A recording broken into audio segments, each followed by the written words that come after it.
"'Tis neither good nor bad, but thinking makes it so," said Shakespeare, and how wise he was to know how much our thoughts matter. Our minds are always interpreting the world around us, trying to make sense of things.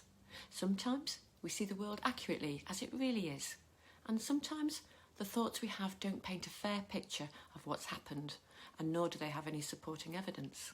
For example, when you make a mistake, you might overgeneralise by thinking to yourself, "I never get things right."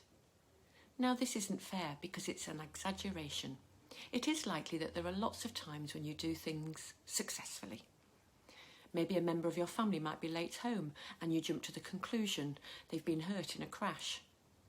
This is our mind taking a shortcut and becoming negatively biased, and it's part of a survival mechanism that happens mostly when we feel under stress. In an acute situation, like being under an attack or in an accident, they are beneficial and actually help us to get out and away from danger by thinking of the worst case scenario. But under prolonged stress at work or home, which is the most likely stress we experience, it's unhelpful and it makes things worse because it feeds and maintains the stressful feelings in a vicious cycle. Negative thinking increasing stress, stress increasing negative thinking. Psychologists call these negative automatic thoughts or just unhelpful thinking styles because they can cause us suffering, especially if you are depressed or anxious, when they will occur more frequently.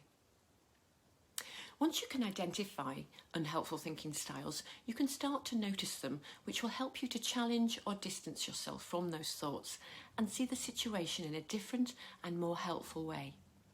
Here are 8 of the most common types. See if you recognise any. Some may be more familiar to you than others.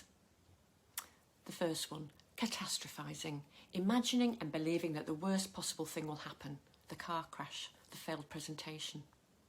2, overgeneralising, always or never. If one thing goes wrong, you conclude everything will. 3, mind reading, making assumptions that others are thinking badly about us. So-and-so has never liked me.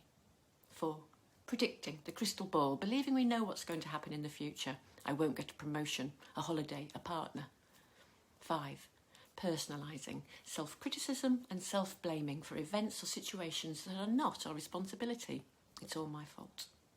6, black and white thinking, thinking in extremes, believing that something or someone can be only good or bad, right or wrong, rather than anything in between or shades of grey. 7, shoulds and musts, thinking or saying I should or shouldn't, I must or mustn't. It just puts pressure on ourselves and sets up unrealistic expectations. And 8, compare and despair, seeing only the good and positive aspects in others and getting upset when comparing ourselves negatively against them.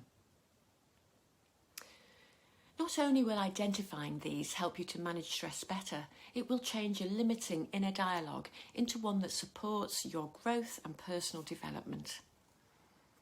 So have a go at looking out for these 8 common unhelpful thinking styles.